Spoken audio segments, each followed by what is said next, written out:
Well, I started in the trade as a carpenter and joiner when I was 15, 4-year apprenticeship. I worked in commercial and domestic construction extensively through my apprenticeship, and then when I became a tradesman, I was predominantly in a lot of commercial work for many years.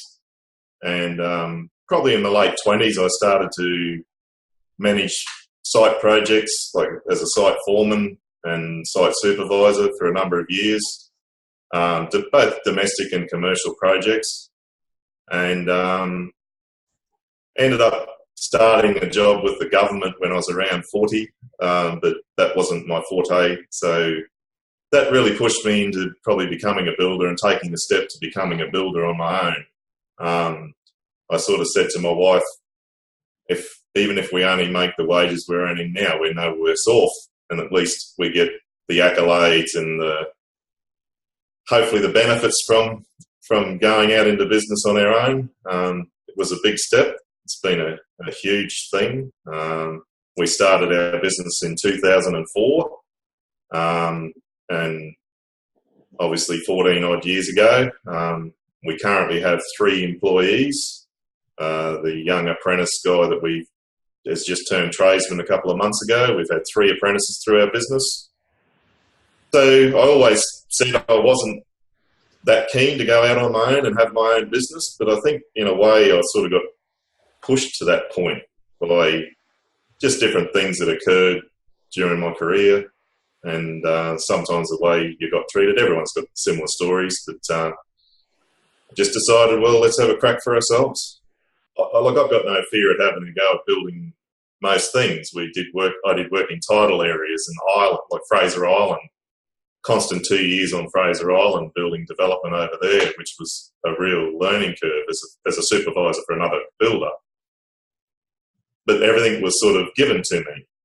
They procured the subcontractors. They procured the materials lists. All of that stuff was done behind the scenes. All I did was deliver the project on site, deal personally with the client on most occasions, with very limited probably interaction at times from head office. So I took ownership of my projects and everything like that. So that was I knew it had happened, but that was a bit of an epiphany after a couple of years in my own business that, hey, you got to do all that stuff. Once you start getting employees and that sort of thing, that becomes more and more difficult because you've also got to try and keep an eye on that and run the site, deal with the client, and like everyone goes through, you've got to have the quoting and all the other systems in place behind the scenes. We're in the Maryborough region, we're about 300 kilometres north of Brisbane. In the Harvey Bay, Fraser Island, it's called Wide Bay Burnett, the bigger region. Harvey Bay is very renowned for its whale watching and that sort of stuff. So Harvey Bay is very touristy. Maryborough is about 40 kilometres inland, so it's the hinterland area, if you like. And obviously sometimes we're the second cousin to the more buoyant coastal areas where the tourists are constantly wanting to go near the water and things. But having said that, Maryborough is about 25,000 people. There's quite a large footprint in our area, so we term ourselves as the Fraser Coast renovation specialists, if you like, which is what our mantra is with our work. So we constantly work on renovation work, constantly work on renovation jobs, both domestic and commercial. Normally, probably work under 300,000 in value. It's only the odd job that comes in at that value, and probably predominantly our average job values at the moment are around about probably $30,000 to $50,000. When I started in 2004 on my own, I think I said before, I had no fear of probably having to go up building most things. I'd never really run a business myself, so the business side of things, we're lucky our accountant was quite helpful with lots of different things. And we did try another coaching company probably about 18 months after we started, but I found it was so generic to either a pizza shop, a hamburger store, a dress shop. It was not specifically for our industry. I found it hard to equate what they were telling me and see how it would work in a building company. As an example, they often use the analogy of McDonald's, and you know how you can go to any McDonald's store in the world and it's going to be the same Big Mac. Well, I actually mentioned to the coach one day, I said, well, how does that work? Not every bathroom in Australia is the same, or not every deck on the back of a house is the same. How can we get a system in place that's going to follow that path, if you know what I mean? And so that was something I struggled with them. So our relationship probably lasted a little bit longer than what it should have with them. But look, at one of the meetings I went to at the Gold Coast in the early days of my involvement with APB, seeing all the young guys that were there, and obviously you interact and have a chat. It's a great forum to talk to other people about what they're experiencing, and we're all experiencing similar things. So, but to see the young guys there and me being a bit more mature than what they are, like older, I should say, than what they are, I actually said to them, you're just so lucky that you got this sort of training available in the early days of your business to get going on the right foot, because I'd say probably 3 or 4 years of my starting of my own business was quite hit and miss with a lot of things. We were going really well. We had great clients. We were doing repeat jobs for customers. We were still making a good income, but absolutely working daylight till dark, probably 6 days a week, behind the scenes and both on site. So the processes that I think are available to be learned would be great at a younger age when you're starting out, so you form the right habits from the beginning. Like I had habits from previous employers that I brought with me into my own business, which I thought, oh yeah, this is what you do. And you used to hear the sayings all the time, oh look, if you're not doing it, you're not making it. Meaning that if you're not doing it, if you're not working on site swinging a hammer, you're never going to make any money. And I never sat comfortably with that. It never resonated with me. I just thought it was an archaic opinion, if you like. So I always had the opinion that working 12 hours on site and 6 hours at night wasn't going to give you the ending you wanted, if you know what I mean. What made me step into the program, I think, and put an inquiry in with yourself initially, I saw a few things on email things and Facebook, I think it might have been, just talking about stuff that resonated with me, because I did have a go at that coaching several years ago, and it just sort of resonated with me what you guys were saying about the systems and processes and how to, I think, what was the terminology, getting off the hamster wheel or whatever it was. I really related to that because I just felt like I was running on a hamster wheel and not really building well, looking after our clients, bending over backwards to make sure they were happy, getting repeat customers, and all the rest of it was happening for us. But I was just getting worn out juggling on-site work. Dealing with time-wasting clients was another one. I'd spent so much time doing a quote because obviously some new bills used to come our way. I never asked the pertinent questions, so I'll quote that for you. 3 days, 4 days, 5 days, whatever later, you've worked your butt off getting a quote out to these clients who are going to go with a project home builder anyway, and they're never going to accept a custom build price from someone like ourselves who doesn't do cookie cutter homes, or we don't have the buying power of the project guys and all that sort of stuff. And I think a few things that you guys were putting out at that stage talked about how to make yourself look different from the rest of the pack, how to make your company stand out and be the go-to builder, I think, in your area. So we were holding our own financially and that sort of thing.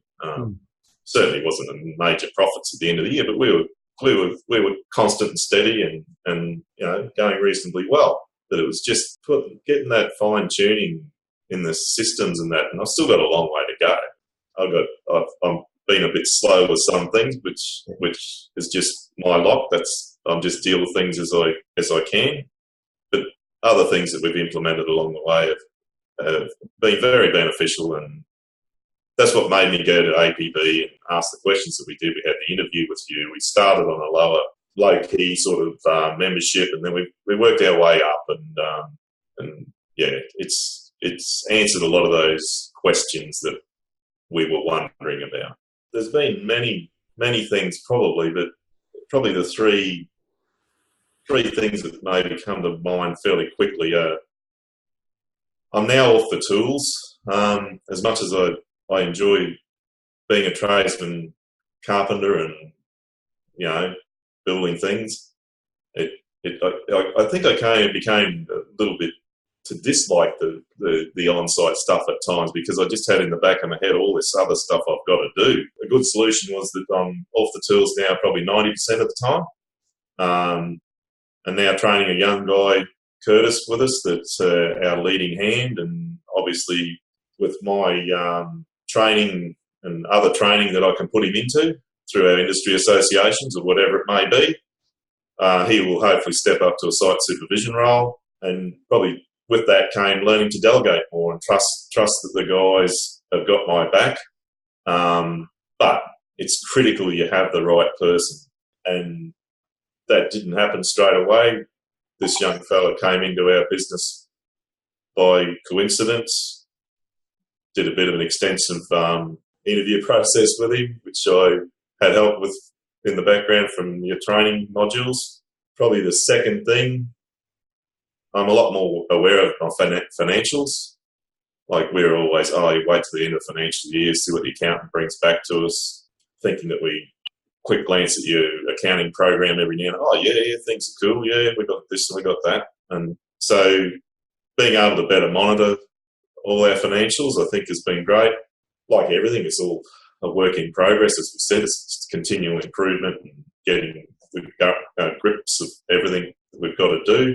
But the work in progress calculating that we do, which has been all the trainings there in the modules for that, just gives us a true picture of our financials. The work that my coach currently, Andy, does with us is, and of course yourself in the past, has been hugely beneficial, getting a good understanding of that.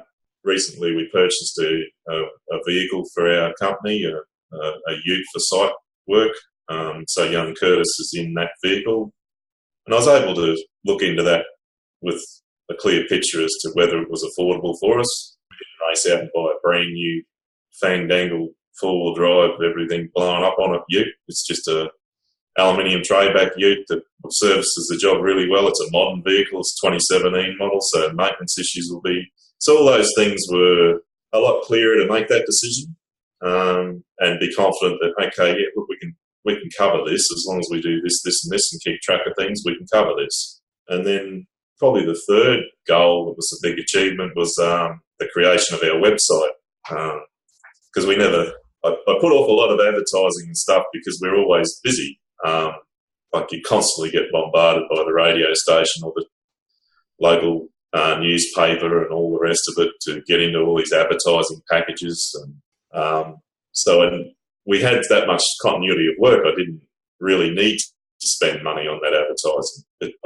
I know that we had to get ourselves exposed to the next generation coming through and be a bit more modern with our advertising of our business. So early this year we launched our website. We haven't got it humming yet. It's there.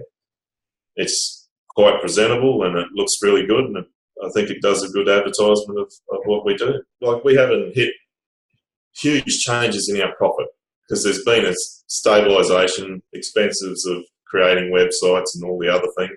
Expenses that we are incurring through the training that we're getting and all those expenses in the background are covered, and we've maintained a status quo. And I can see our turnover is increasing, so the turnover increase has covered those expenses that we put out for our training and for the moving forward of these things in our business. So in that respect, I'm very happy because we're covering our expenses, if you know what I mean, through the growth of APB and what we've been doing. It's been a sensible progression. We've not been outlaying more money than we got. We've never operated on an overdraft, which I'm proud of. We have our credit cards, that sort of thing that we may use, but we habitually pay it when it's got to be paid, so we don't incur any interest. So, and we're very lucky that we've been able to go in that way. Probably because I've gone into more of a mature age than a younger age. Like obviously, younger guys may have to expend more out there to get their equipment up and running, and I understand that completely. But you know, the fact that we aren't having to rely on finance to meet our obligations is a huge thing for us, and the fact that we maintain that is good for us, and that's what we want. Time management is one of my things that I have to work on, and I'll be 100% honest. I tend to get bogged down in things that I shouldn't do, and I guess what I mentioned before about getting Curtis on board with us now, and me not being on the side as much. I look forward to probably next year implementing more of our sales processes to eliminate a lot more time wasters and get those jobs in the funnel ahead of us, so that I can take the foot off a little bit and know that, hey, listen, if I want to take a bit of time away from the business, I can, and know that things are happening without me being there.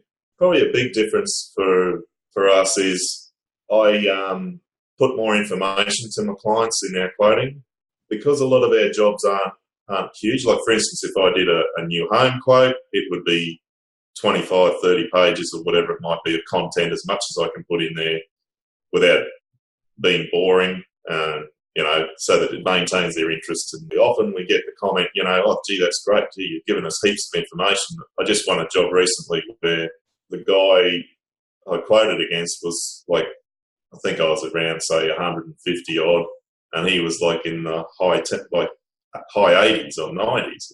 After a couple of meetings with the clients, they went back to this guy and said, hey, listen, can you give us some more information on your quote? Because I gave them about 15 pages.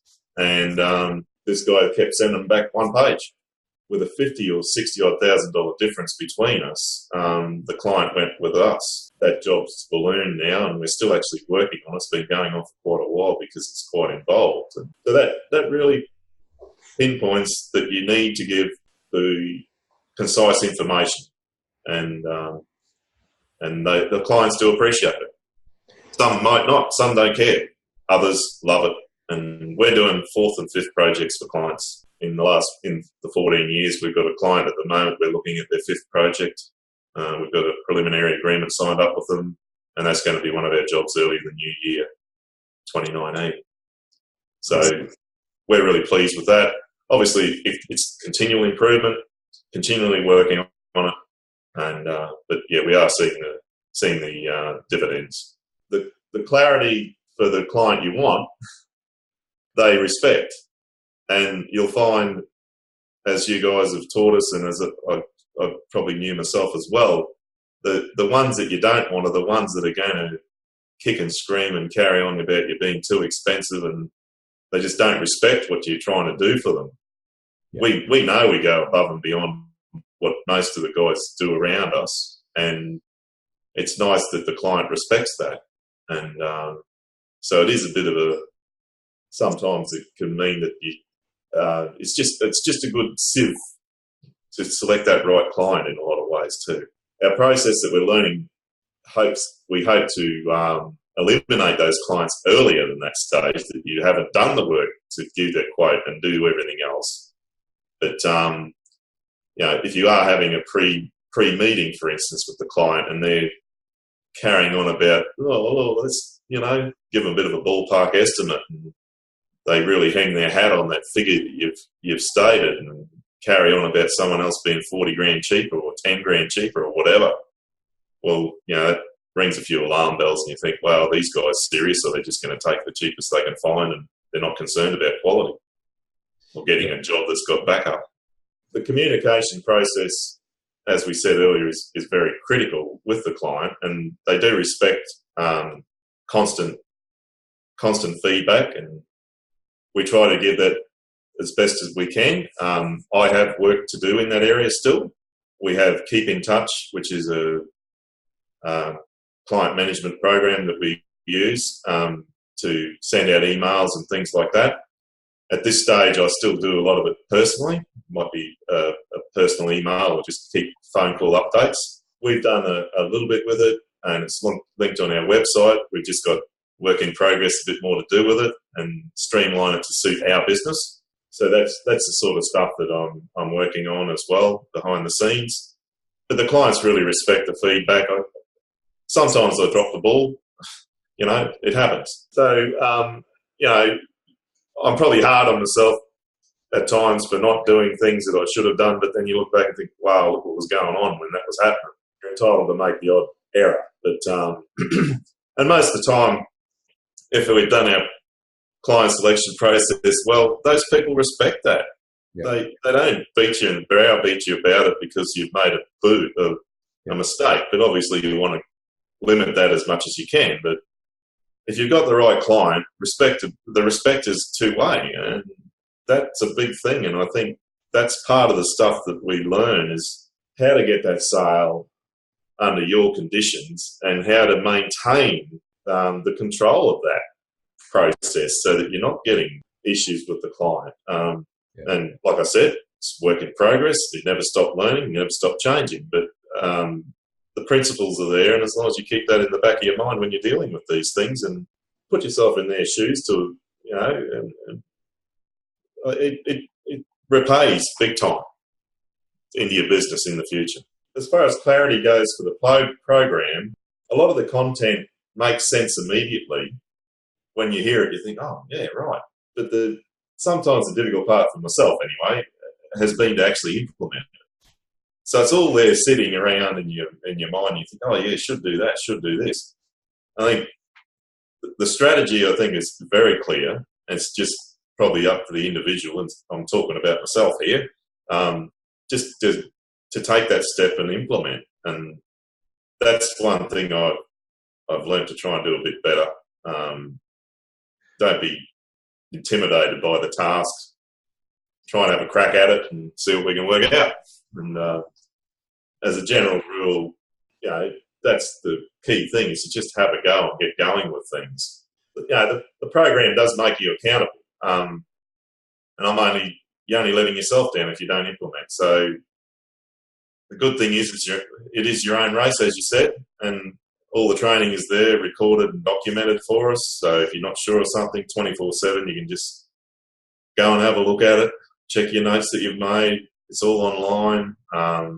The group, to make you more accountable, is like I like the group meetings each month where other builders get together. Sometimes there might be 15 or 20 guys there and ladies, I beg your pardon, from all over the world. And, just to hear the snippets of information that come from everyone, I find that really priceless and beneficial, because I'm a firm advocate. You never stop learning. I involve myself with training and everything behind the scenes, and I'm starting to involve my staff with that as well to keep abreast of the industry. And the processes that you guys are teaching with the program, strategy and accountability, it helps with that. And I share snippets of what we learn with my staff, if it's relevant, what other people have mentioned or whatever. That's really, I find, really good. I think the quality is fantastic. Like I said before, it's accessible at all times. The coaches and staff are accessible at all times. I'm not one to bombard people with questions and that, but the good thing is it is countable. Like, the information's there, but you've got to implement it. It's no good your coach or someone else doing it for you. Or whilst you think at times, oh, gee, a bit more information with that might be handy, but the reality is you still got to get your own head around it. Otherwise, how are you going to control it in the future? Whilst it's hard to keep track of everything and remember everything, that's why it's good to be able to go back and look at the information that's available. Any time of the day, night, 7 days a week, you can access it and see what's happened. And also back in there's a Facebook group, which is really good too. There's lots of questions being asked there that you can look back on that you experienced yourself, and it might be 2 months down the track and you think, oh, gee, that was mentioned somewhere. And with a bit of research, you can go back to things. So I think as far as quality goes, it's up there. I can't fault too much of the information you guys have given us. It's just up to us to go with it and implement. Sometimes I might get caught up if terminology doesn't relate to something I'm familiar with. It might be something on the computer screen or something where the terminology might be exactly what we're looking for. Little things like that, but you guys are the same as us. Yeah. You're changing things. It's not just the same thing from when I first got involved. It's all, don't forget about that now. We've moved on to this. This is what's happening. We know that you guys are continuing to research behind the scenes. I think the support level you guys give when we do have a problem is it's excellent. Like the money you pay for your coaching, like at times if I haven't done what I'm supposed to do, like I wanted to do behind the scenes, you think, oh my gosh, why didn't I do that this month or whatever? You know, it's been a bit of a journey of discovery. Like I'm not too bad on what I need to do on the computer and things like that, but you know, the Facebook marketing and things like that, which you guys do a lot of training on, is something. Social media type marketing is something that I need to improve on next year as well. All the support's there. The 12-year-olds probably know more better than what I do, but I find it beneficial to go back. Sometimes it's a bit double Dutch for me, but you guys are always there if I've got any queries to answer. So every little step is a step in the right direction. Step forward is a step in the right direction. Probably my favourite part, and there's lots of valuable learns along the way. Like, you know, probably one of my favourite things is the monthly one-on-one coaching sessions, because it's all interactive, if you know what I mean. So I think it's great to sit down in the past with yourself and currently with Andy and just that little nudge along here and there and to point your focus in the right direction, I think is invaluable.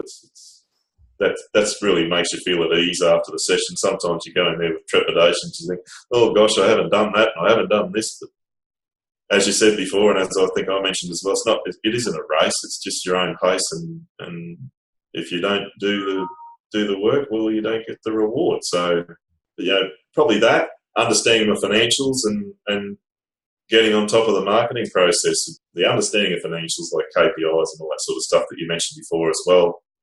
Getting a good understanding of that is greatly beneficial. And just the marketing process, maintain and control your sales process, which again is work in progress. But, you know, you can see the benefits of those little things that we've learned. I think it's constantly in the back of your mind that, hey, I've got to do that for Andy, or I've got to do that for Alex, or sometimes I don't achieve it. Be life steps in the way. But I think it is important. It gives us that accountability and makes me accountable. At times you think it's a chore, but everyone has those aspects of their life, and you just got to grasp it and do the best we can. I really think they do care. I know they care. There's that personable interaction with everything we do together, which indicates to me that you guys do care. It might be discussions about things that happened a year ago, but you guys remember it. And, you know, that it might be 2 years ago, whatever. So to me, I'm not just a number in the system. You know, we've got to meet with him on Thursday. You know, it's more personal than that. The system sets up well that our meetings are happening. We get reminders. We can book a meeting with you guys in a time frame that suits us, and we can see your calendars and when you're available. That's great. You know, you're not tied to 10 a.m. every fourth Thursday or whatever it might be. You can pick a time when the coach is available, and the earlier you get in to do that picking, the more options you've got to get the time you want. So I think it's very personal. I find the value in the process, the fact that the information is there for me when I do have time. It has been a while that I've been with you guys, and I think I've briefly mentioned before, sometimes I'm conscious of the fact of my outlay and, gee whiz, I'm not getting that done, or, you know, I should have achieved more in that month or whatever it might be. But at the end of the day, I think I also mentioned earlier, financially, our costs to be involved with APB have not been a burden on our final result, year in, year out. We've maintained a level consistently. It's not down the value of our training, if you know what I mean. It hasn't affected our profit and loss. So I'm comfortable to be involved as long as I'm getting benefit for as long as I need to. I guess there'll come the point where I get to the point where this is where I want to be, and there's no contract signing me up for the next 4 years. It's just I'll talk to you guys when that point comes, and we negotiate a finish time. Whether I think it might be a month or 2 months, whatever it is that we need to do. So I don't feel threatened by any contract. Hey, they've got me. You know, I'm tied to this, and that's one aspect of it I do like, because my previous experience was, I think, a contract, and keep the stuff dumped on your desk and say, there you go, see you next month, this is what you got to do. No backup, no website to go to. So, yeah, that's where I see the value in what I do with you guys. I think transparency and clarity of what they're going to get, and the fact that we back up what we do. Often a lot of the complaints you hear are, oh yeah, they finished, they've gone, and now they won't come back and fix this or fix that. Well, we bend over backwards if it's something that's involving our work or one of our suppliers' materials or whatever it might be that's failed. We pursue it to the end. And I've probably always had that culture in my business when I first started. I present it probably a lot better now. We follow up on what we say we'll do. I think that's probably what people like about what we do.